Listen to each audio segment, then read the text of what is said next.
Sub or dub? That is the question that's been plaguing every anime viewer ever since they've watched their first anime. But why is that people proclaim sub is a superior way to watch anime? You would think there's not much difference between hearing it in Japanese compared to hearing it in English. It's just dubbing. You would think that all you have to do is just get rid of the original audio and replace it with your own, and bada bing, bada boom. You've got yourself a shiny new dubbed anime. While yes, that does work, and would only make this video 20 seconds long, it's the same as saying your car drives because you step on the gas. While that is true, it's just the final product of so many other elements working together. Like, for example, how does somebody get dubbing work? What happens in a recording session? Is the script a one-for-one translation? What about matching? So, let me teach you about what has to happen to make this car go. So, you are a brand new voice actor looking to get your first dubbing job, and you're probably wondering to yourself, what qualifications do I need? Well, unlike being a surgeon having to know what to do if they asked you to perform a hypotensive cardiomyopathy on a 50-year-old man whose chest is flied open like a piece of salmon, I don't believe that man's ever been to medical school. For voice acting, you technically don't need a lot. It just kind of boils down to if you're good enough and if you know the right people. With a prime example being Brian Hull, who is known for doing character impressions on YouTube, with him eventually becoming the replacement for Adam Sandler in the Hotel Transylvania series. Dubbing nowadays feels like absolute night and day compared to the early days of what it used to be, because it kind of gave off the feeling of they went to any random off the street, grabbed him, threw him in a booth, hand him $10 and say, hey kid, just read the scripts. So, now having very talented people doing these recordings, why do people still say it's not as good as the Japanese sub? Well, that's because you're comparing English voice actors with Japanese voice actors. And you might be thinking, what's the difference between them? Well, to give it better context, let's take a look at Japan and their relationship with voice actors. In Japan, voice actors are seen as the Brad Pitts and Pedro Pascals of entertainment, A-list celebrities. If you were to ask a random Japanese person to name 5 voice actors, they could probably do it. But now do the same thing in a Western culture, asking to name 5 English voice actors, and more likely than not, they can't. In order to get a part in an anime, being good enough just won't cut it, and that is why there are whole schools dedicated solely for voice acting. But you may be thinking, okay, but what if we got someone like Nolan North or Josh Keaton, who are amazing English voice actors? While that would definitely help bring amazing performances, here is the next obstacle in our path to getting an anime level dub done. The recording. Yup, there is one big thing that varies from typical English recording sessions compared to their Japanese counterparts. In Japan, voice actors typically do their recordings in something called a cast read, which is when the whole cast is present in one room for the session. This is a big help in being able to gauge their deliveries and match each other's energy. Whereas on the English side, you don't typically have cast reads, with SpongeBob and Bob's Burger being some of the exceptions. And sometimes your co-star's lines are already done, so the director can then play them back to you as you record. But typically, the actors are in the booth on their own, solely with the director, which for amateur actors can have a bit of its own challenges.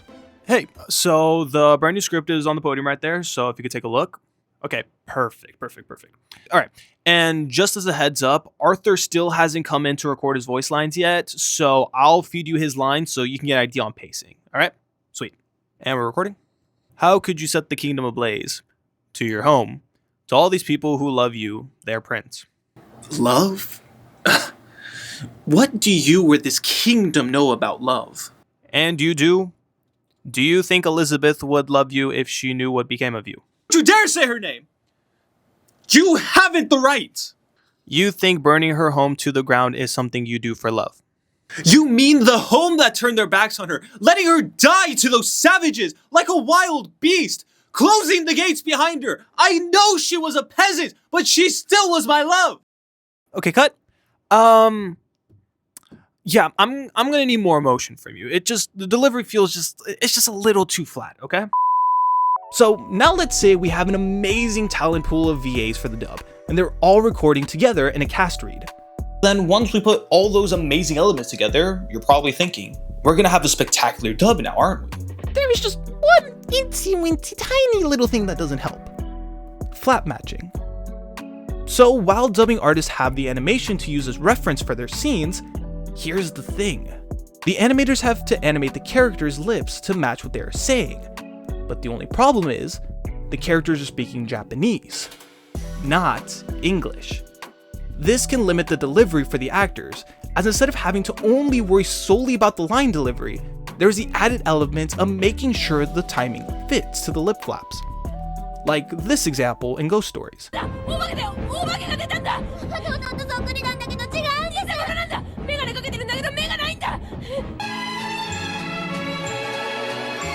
Drop the Krispy Kreme, Serpico! We need your help These here! people in my house look like my father and my brother after 9 masters of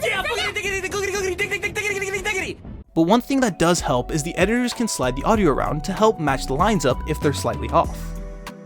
So now what happens if you have amazing voice actors, put them all together, and you have a source material that isn't made intentionally for them? Well, you get greatness. You shut up! You idiot!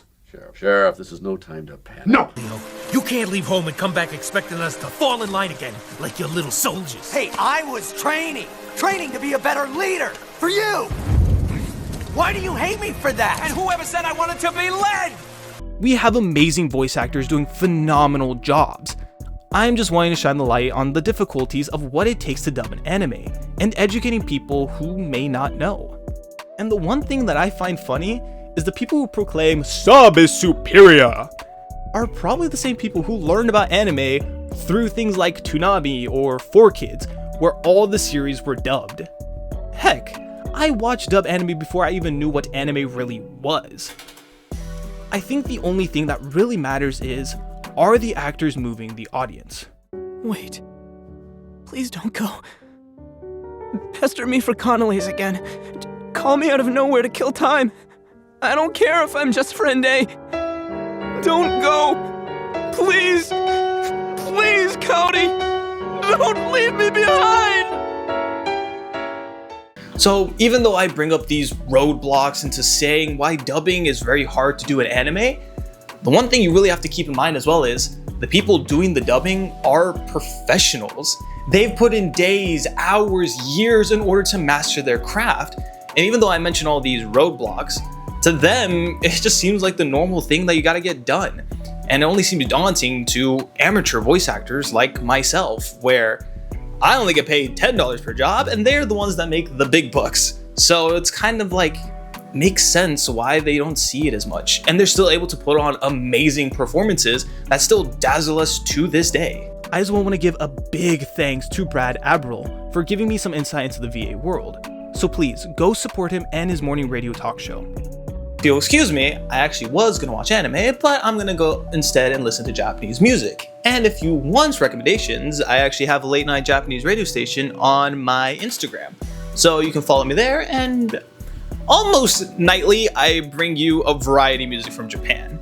If you think there's any phenomenal voice acting jobs that people have done, just not even the medium of anime, I'm actually curious what you guys think about it.